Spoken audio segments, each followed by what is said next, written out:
Puji Tuhan, haleluya. Salam sejahtera dalam kasih Tuhan Yesus Kristus kepada seluruh keluarga besar GPDI El Shaddai dimanapun berada. Kita bersyukur kita kembali boleh merenungkan bersama-sama renungan 79. Kita hari ini akan belajar merenungkan firman Tuhan. Mari renungkan firman Tuhan menggunakan 360 hari yang mengubahkan. Hari ini kita membaca di dalam kitab Galatia pasal 2 ayat 1 sampai 10. Saya tidak akan membacakan semuanya. Saya baca dulu ayat 9 dan 10. Demikian firman Tuhan. Dan setelah melihat kasih karunia yang dianugerahkan kepadaku, maka Yakobus, Kefas dan Yohanes yang dipandang sebagai sokok guru jemaat berjabat tangan dengan aku dan dengan Barnabas sebagai tanda persekutuan, supaya kami pergi kepada orang-orang yang tidak bersunat dan mereka kepada orang-orang yang bersunat. Hanya kami harus tetap mengingat orang-orang miskin, dan memang itulah yang sungguh-sungguh kuusahakan melakukannya. Saya beri tema tujuan yang sama. Di dalam pasal ini kita melihat ada Rasul Paulus, Barnabas dan Titus, juga Petrus, Yohanes dan Yakobus yang ada di dalam pasal ini. Dan kita melihat ini terjadi di Yerusalem. Ini adalah observasinya. Kita melihat mungkin kelompok pengacau di Galatia mengejek bahwa Rasul Paulus hanyalah seorang pengkhotbah junior yang tidak bisa dipercaya. Mereka menuduh bahwa dia diutus oleh rasul-rasul senior yang dari Yerusalem untuk memberitakan Injil, tetapi mengubah isinya supaya menjadi lebih mudah diterima oleh orang-orang non-Yahudi. Tuduhan itu bukan hal yang penting bagi Rasul Paulus pribadi, tetapi tuduhan itu menjadi penting karena menyangkut kebenaran Injil yang dia beritakan. Mereka menuduh bahwa Rasul Paulus itu hanya penginjil yang senior, penginjil yang junior. Mereka menganggap Rasul Paulus itu tidak ada apa-apanya. Mereka datang hanya karena diutus oleh penginjil-penginjil senior yang dari Yerusalem. Di bagian ini Rasul Paulus seperti berjalan di atas tali yang tipis. Di satu sisi dia menegaskan bahwa dia tidak berada di bawah otoritas para rasul di Yerusalem. Dia pergi ke Yerusalem bukan untuk belajar dari para rasul yang ada di sana, tetapi untuk bercerita tentang pemberitaan Injil yang dia lakukan. Itu di dalam ayat 2 kita bisa membaca, aku pergi berdasarkan suatu pernyataan dan kepada mereka kubentangkan Injil yang kuberitakan di antara bangsa-bangsa bukan Yahudi, dalam percakapan tersendiri kepada mereka yang terpandang, supaya jangan dengan percuma aku berusaha atau telah berusaha. Jadi Rasul Paulus itu bukan diutus oleh penginjil-penginjil yang lain, tetapi dia diutus oleh Tuhan sendiri. Dia menekankan bahwa kedudukan para rasul itu tidak penting baginya. Itu ditulis dalam ayat 6. Dan mengenai mereka yang dianggap terpandang itu, bagaimana kedudukan mereka dahulu itu tidak penting bagiku, sebab Allah tidak memandang muka. Jadi kedudukan mereka dianggap Rasul Paulus itu tidak penting. Saat ada saudara-saudara palsu yang memaksa supaya Titus disunat, Rasul Paulus tidak mau tunduk. Itu ditulis dalam ayat 4 dan 5. Kita baca saja ayat 5. Tetapi sesaat pun kami tidak mau mundur dan tunduk kepada mereka, agar kebenaran Injil dapat tinggal tetap pada kamu. Rasul Paulus itu mempunyai pendirian yang teguh di atas kebenaran firman Tuhan. Dia tidak peduli orang-orang menuduh dia diutus oleh rasul-rasul dari Yerusalem, tapi dia datang karena dia diutus oleh Tuhan sendiri untuk datang di tempat itu. Dan para rasul itu memaksa supaya Titus disunat. Rasul Paulus tidak mau. Kita melihat Rasul Paulus itu tidak setuju, dan para rasul di Yerusalem tidak memaksakannya. Dalam ayat 6 yang sudah kita baca, dan mengenai mereka yang dianggap terpandang itu, bagaimana kedudukan mereka dahulu, itu tidak penting bagiku, sebab Allah tidak memandang muka. Allah itu tidak memandang muka, Allah itu memandang hati.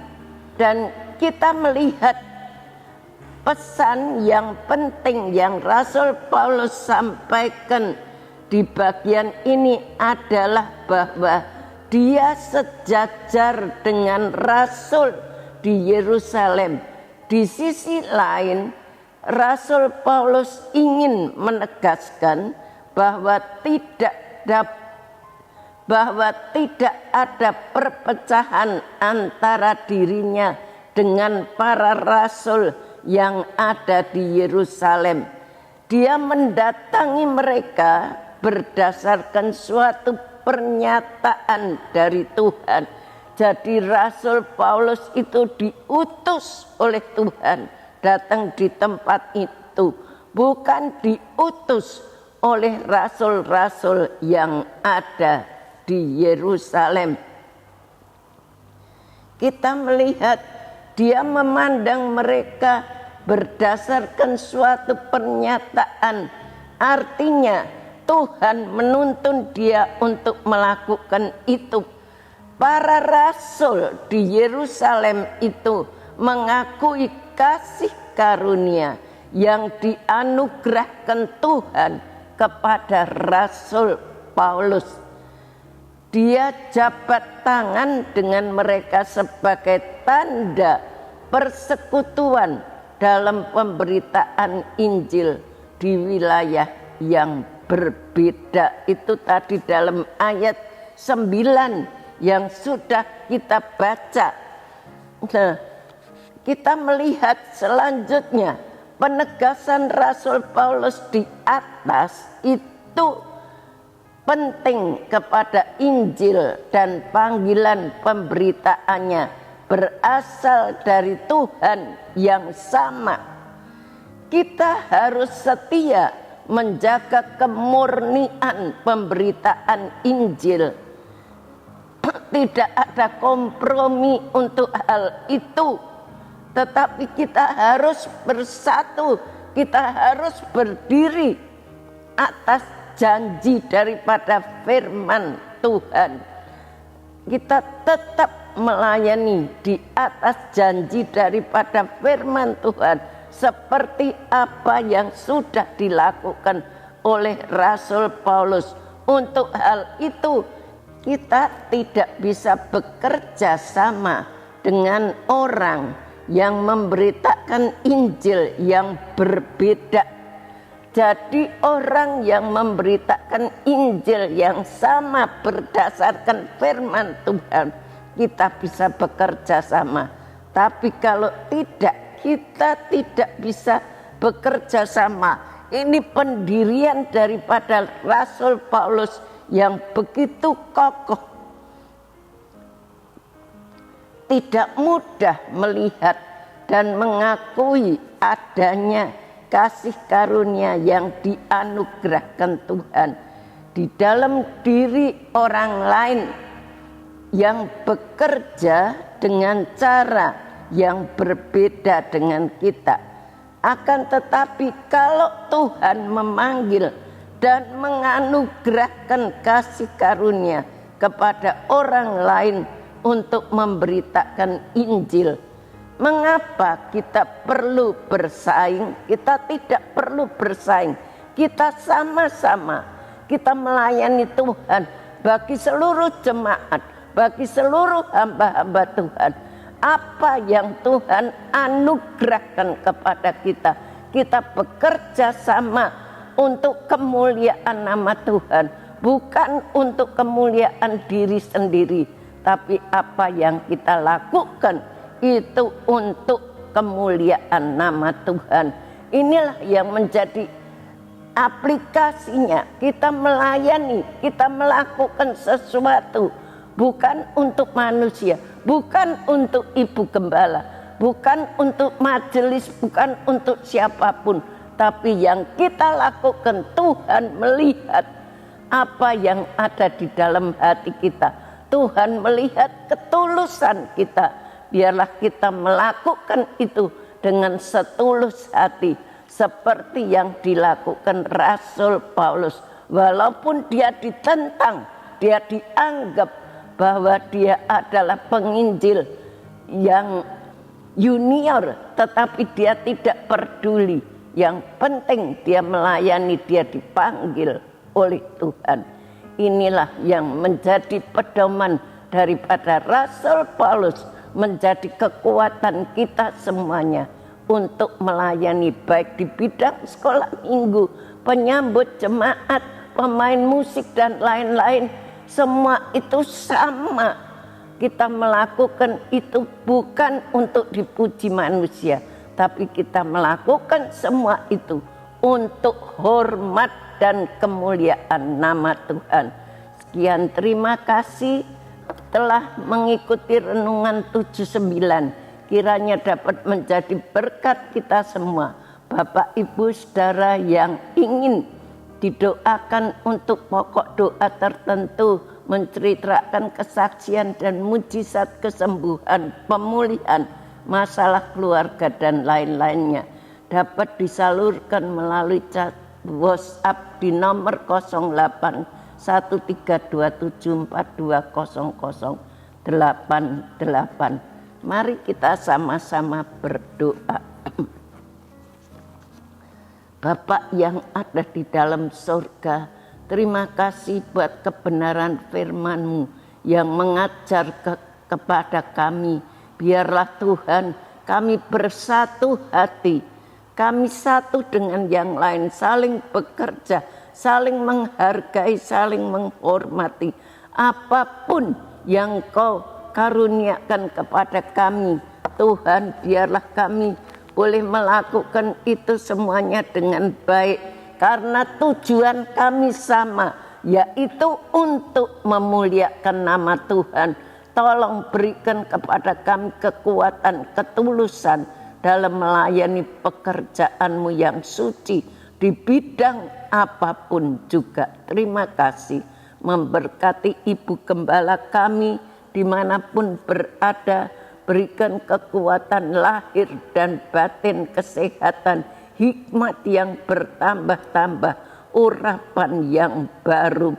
Terima kasih memberkati multimedia yang dengan setia melayani kami, memberkati seluruh jemaat GPDI El Shaddai dimanapun berada. Tuhan, yang lemah Engkau kuatkan, yang sakit Engkau jamah sembuhkan. Berkati setiap usaha pekerjaan mereka. Terima kasih Tuhan, dengan perbuatan-perbuatan yang dahsyat dan dengan keadilan Engkau menjawab keluarga GPDI El Shaddai.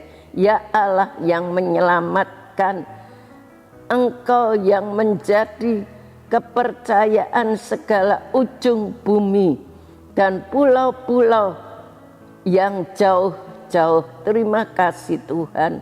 Haleluya. Amin.